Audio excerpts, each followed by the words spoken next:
يا أيها الذين آمنوا ادخلوا في السلم كافة ولا تتبعوا خطوات الشيطان إنه لكم عدو مبين. Karena itu tabiat ya seorang muslim terhadap saudaranya yang lain, ketika terjadi musibah dia pasti berempati, bersimpati, itu pasti. Iya. Itu kewajiban kita memang secara syar'i. Kewajiban kita secara syar'i di dalam hal tersebut. Al-muslimu akhul muslim. Seorang muslim saudara bagi muslim yang lainnya. La yadlimuhu wa la yakhdhuluhu wa la yuslimuhu. Tidak boleh dia menzalimi saudaranya, tidak boleh dia menelantarkan saudaranya, dan tidak boleh dia serahkan saudaranya ke musuhnya. Itu memang sudah prinsip kita, kewajiban kita sebagai seorang muslim. Tapi ini ditunggangi oleh sebagian orang.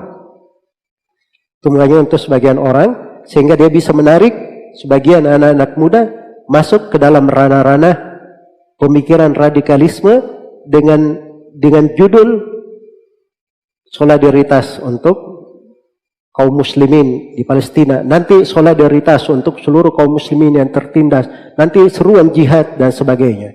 Maka ini perlu diwaspadai. Iya.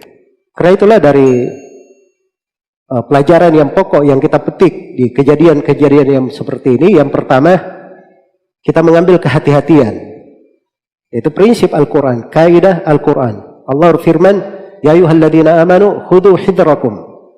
Wahai orang-orang yang beriman, ambillah kehati-hatian kalian. Iya. Terus memahami makna itu. Kemudian yang kedua,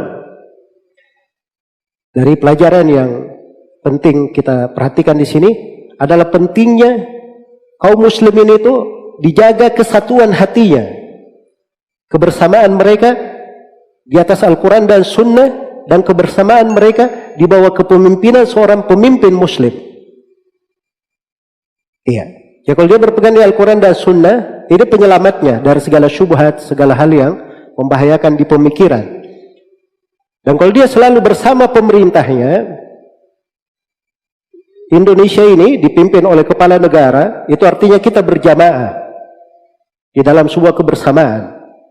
Kita tidak boleh keluar dari kebersamaan itu. Nah, kejadian-kejadian seperti ini harusnya mengingatkan kita akan pentingnya menyatukan hati-hati bersama pemerintah kita. Saya tidak berkata bahwa pemerintah itu sempurna, tidak ada kekurangannya, dan tidak ada pemerintahan yang seperti itu, tidak ada kekurangannya. Ya, semuanya pasti ada kekurangan, ada kesalahan. Tetapi harus kita pahami bahwa agama Islam ini datang untuk menyatukan, bukan untuk memecah belah. Agama ini datang adalah untuk kita saling menasihati pada kekurangan yang terjadi, bukan membuat ronrongan dan bukan membuat kekacauan di tengah manusia terhadap pemerintahnya. Iya. Dan di sini juga mungkin perlu dipahami tentang pentingnya memahami fikih secara benar, agar supaya seorang itu jangan overacting sana sini. Ini karena di kejadian-kejadian di Palestina itu ada orang-orang yang overacting. Ya. Jadi mereka pikir ini kejadian untuk membalas orang-orang Yahudi, dia masuk meledakkan dirinya, misalnya mati dari Yahudi 3-10, tapi Yahudinya balas dengan ratusan pesawat yang membombardir mereka. Sudah pernah berlalu beberapa tahun sebelumnya, meninggal lebih dari 1.000 orang dari saudara-saudara kita di Palestina. Itu akal sehat mana yang menunjukkan bahwa itu adalah suatu perlawanan? Dan sekarang ini sebagian orang ingin menjebak manusia. Dia gabungkan antara kegembiraan, kemudian ingin menjebak manusia kepada pemikiran mereka.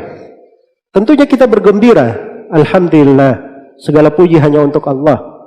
Saudara-saudara kita sudah aman, terjadi gencatan senjata, tidak ada lagi yang menindas mereka. Kita bergembira akan hal tersebut, tapi mengatakan bahwa itu adalah sebuah kemenangan, Ini diarahkan dari perbuatan kelompok Hamas dan semisalnya yang sering membuat kekacauan di sana, ya, dengan melemparkan rudal-rudal ke Israel, kemudian dibalas oleh Israel.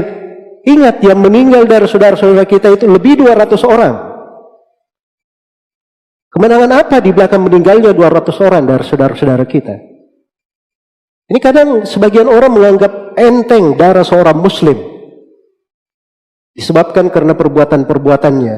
Dan ini bukan fikih di dalam agama. Jihad di dalam agama itu adalah jihad yang menyebabkan musuh itu kalah dan menyebabkan kejayaan untuk umat Islam. Karena itu jihad apa saja yang menyebabkan kerugian besar untuk umat Islam, itu adalah jihad yang tidak disyariatkan. Dan itu tidak ada silam pendapat di tengah para ulama. Karena itu di Mekah umat Islam dilarang berjihad dengan tangan, bahkan dilarang, bahkan ayat melarangnya. Alam tara ilal ladina qila lahum kuffu aydiyakum.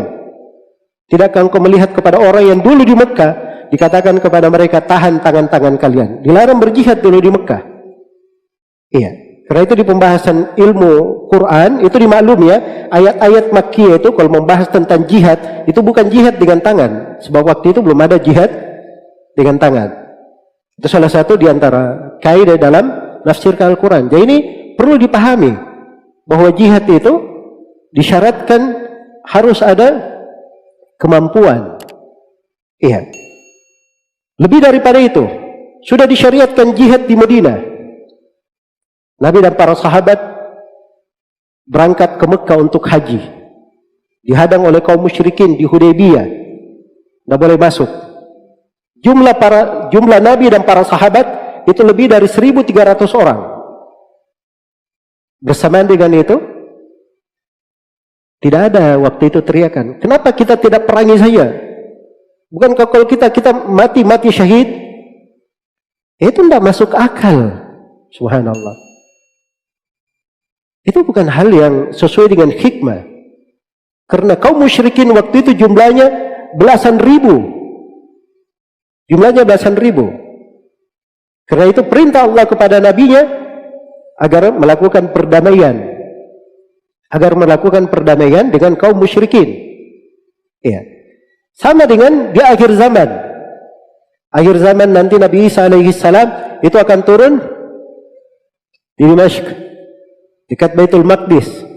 Dan akan membunuh Dajjal di sana. Akan membunuh Dajjal di sana. Dan ini juga untuk orang-orang Yahudi, jangan kalian bergembira dengan kezaliman kalian. Suatu hari kalian akan menjumpai dari janji yang Nabi SAW kabarkan, bahwa waktu itu umat Islam akan memerangi mereka dan sampai mereka semuanya kalah, sampai orang-orang Yahudi bersembunyi di belakang pohon pun, pohon itu akan berteriak, wahai Muslim, ya Abdullah, wahai hamba Allah, lihatlah di belakangku ada orang Yahudi, bunuh dia. Jadi Nabi Isa saja di akhir zaman ketika turun dan sudah ada Imam Mahdi memimpin umat Islam seluruhnya, bersamaan dengan itu ketika keluarnya Ya'juj dan Ma'juj, Ya'juj dan Ma'juj tidak bisa dihadapi oleh mereka. Allah wahyukan kepada Nabi Isa dan Imam Mahdi supaya bersembunyi di Bukit Tur.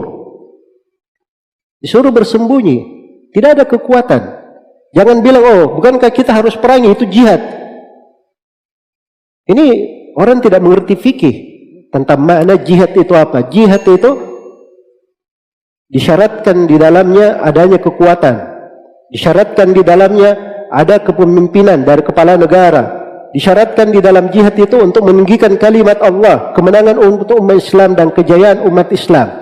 Adapun hal yang membuat saudara-saudara kita semakin menderita, semakin tertindas, semakin terdalimi, itu bukan sebuah jihad.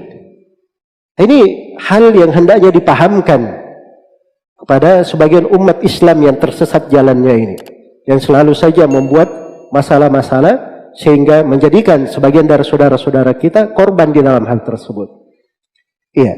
Dan semoga Allah Subhanahu wa taala selalu melindungi seluruh kaum muslimin dan muslimat, memberi hidayah kepada saudara-saudara kita yang keliru ini, dan juga melindungi saudara-saudara kita kaum muslimin secara umum di Palestina, dan semoga Allah membinasakan musuh mereka orang-orang Yahudi dan selalu berbuat zalim kepada mereka. Innahu waliyudzalika wal qadiru alaih.